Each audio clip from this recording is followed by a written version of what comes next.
putting my lovely sparkling water in my mouth as it is hot, dry, and firestormy here today. Not directly where I am, I'm not at risk of fires, but they are in the state that I live in, and because we have wind, all the smoke is being flown around the place, and we've had smoke haze all day, and it just makes the air so dry and makes everything really dry. I actually don't have air conditioning in the office that I work from down here, so we feel the temperature changes quite significantly. Although this is full brick, so it's lovely and cool, but it's just really dry. So I've been doing my posture breaks by going outside for 10 minutes every hour and watering a section of the garden. So that's pretty cool. I'm enjoying that. Hello to the person who has joined me today. We're going to see if Facebook is going to let us see comments. Please let me know who you are. So I can see if comments are working here today. Sorry, I didn't get this organized. I forgot about it again. Oh, there I am. Brilliant. All right, now I can see if, whoop, we don't need that. Jill, it's Jill. Hurrah. Hello, Jill. Okay, so wow, interesting day. To be perfectly honest with you, when I woke up this morning, I was not feeling great. My hands have swollen. Now, changes in the weather, as much as I cannot find any empirical evidence anywhere that says that this is a thing, I know it's a thing. So significant changes in the weather, especially humidity, when we have increased humidity, which we had yesterday, I can end up with a flare-up of my symptoms. So that's not pleasant. Hello, Jill. Hello, Stacey. So I woke up this morning with incredible pain in my neck, a headache, feeling sick in the stomach, and the rings on my finger didn't want to come off, and it was just hard. So I didn't know if I was actually going to make it through the day. And I'd given myself permission that if I needed to stop work today, I would. But I also knew that I had a lot I wanted to achieve today, and that tomorrow is a much lighter day. The good news for me, however, is that managing my pain, managing my posture, making sure that I'm drinking lots of water, managing the stress that comes to me during the day has helped me stay here and do the things that I want to do, which is the things that I need to get done so that they don't turn up again tomorrow. So a couple of fun things I wanted to share with you about today. I got a letter from the Australian Tax Office today, the ATO, telling me that I no longer need to make the extra payments that they were making me make prior to today. Hurrah! Don't want to have to pay the extra tax. That also means that I didn't make quite as much money in the last financial year as I did the previous year, but you know what, swings and roundabouts. I don't have the cash flow, so the tax office is going, you don't need to pay us extra money. So I'm happy about that.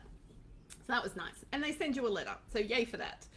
I have been ticking things off, and I threw out 2 pieces of paper that have been sitting on my desk for months.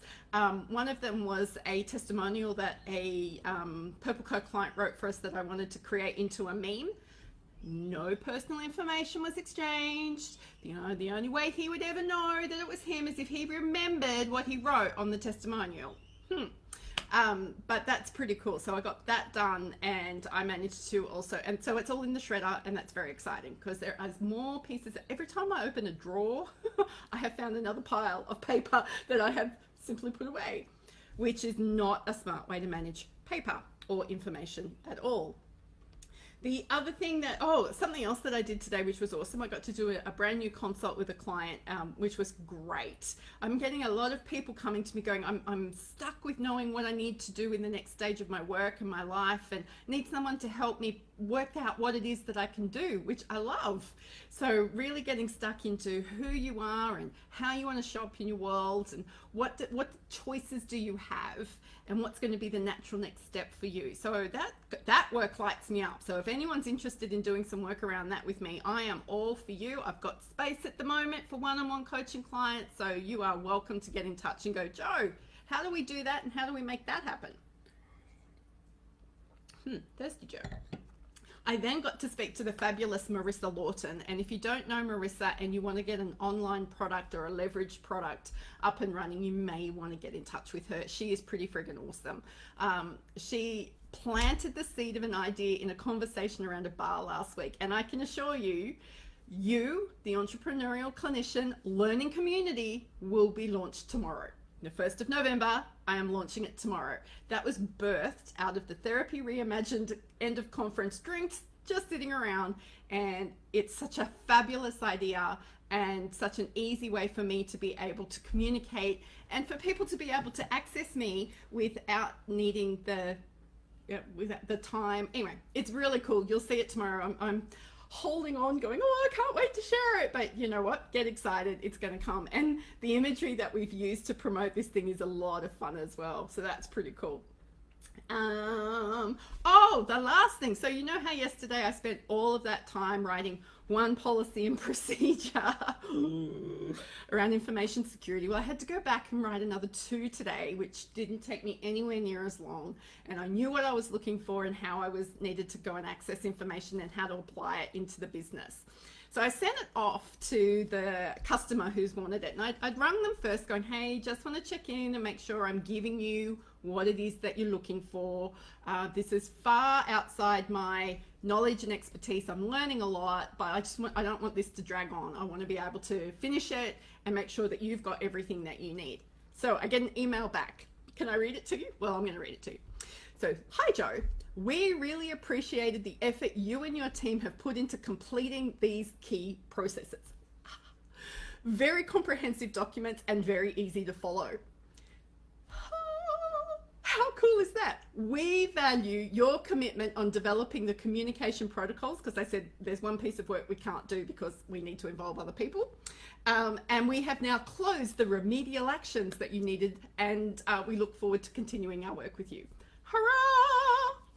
So that made me very happy. I like the way that she said that me and my team did this. It was like, it was all me, and I even proofread my own documents, but I'm kind of really proud of that. There'll be errors in it. There always are when I get involved. But you know what? What I've learned is that this policy and procedure thing is going to be a bugbear in my business if I don't start dedicating time to it. So I've now gone ahead and pulled out 2 hours a month. That's it, 2 hours a month, every month for the next 7 months. Thanks, Elsa. For the next 7 months to work on making sure that my policies and procedures are up to date, useful, user-friendly, all of that stuff. I have a bigger plan, a bigger strategy around that, which I'm not going to talk into today because that will bore the living bejesus out of everybody. But, you know, now that I've kind of grabbed a hold of how that information could be used and repurposed, I'm not selling it, by the way, then it helps me to go, let's keep doing that then. But I really wanted to speak into something else today. I got contacted by one of my gorgeous clients here in Australia this morning, really quite early, who had received one of those horrible emails or messages that a lot of us receive when we start sharing our work and on social media. And this really bugs me because as health professionals, it's not just mental health professionals. It happens across all our industries. It happens a lot in the US and it happens a lot here in Australia, where we use these words ethical and professional like weapons. And I get that this whole marketing thing can be a bit of a gray area. And my client was just so gorgeous. She went straight to the rule maker here in Australia and worked out that she wasn't contravening any rules and that she wasn't at risk of any licensure, which was exactly what I would have told her to do anyway. And she was able to see that this commentary had come from somebody who wasn't attached to her professional association and appears to have a bit of a grudge to bear or pushing an agenda that isn't supportive. And where the conversation was going was that, you know, my client was apologizing for interrupting me and that she was feeling emotional about this. And I just want to apprehend that thought right now. The reason why this stuff hurts is because we care.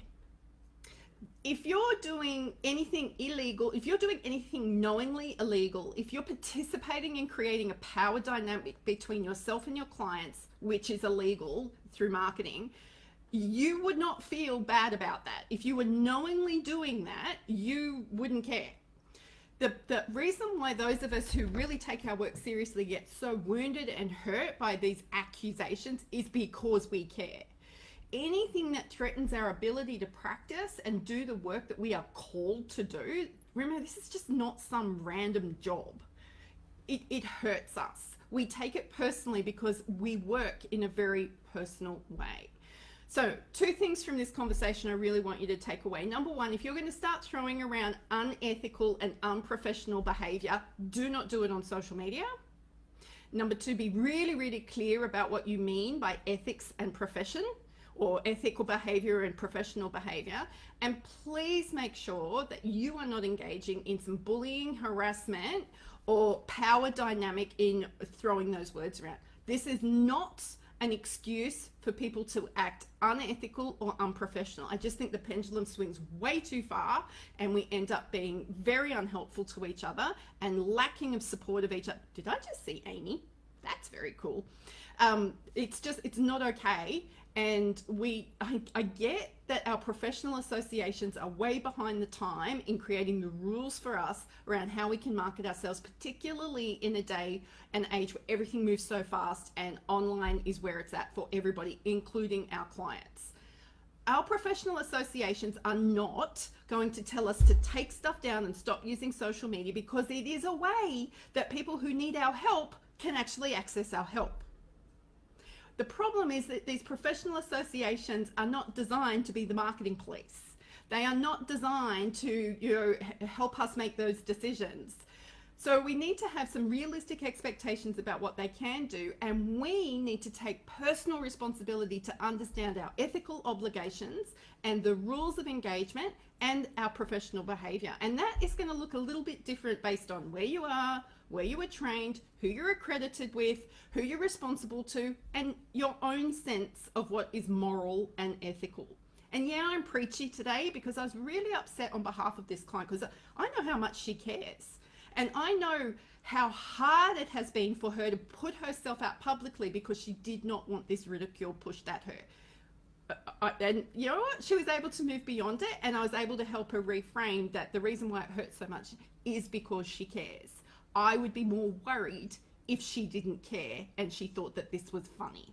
That's when I start getting worried and going, oh, hang on a minute, what is going on there?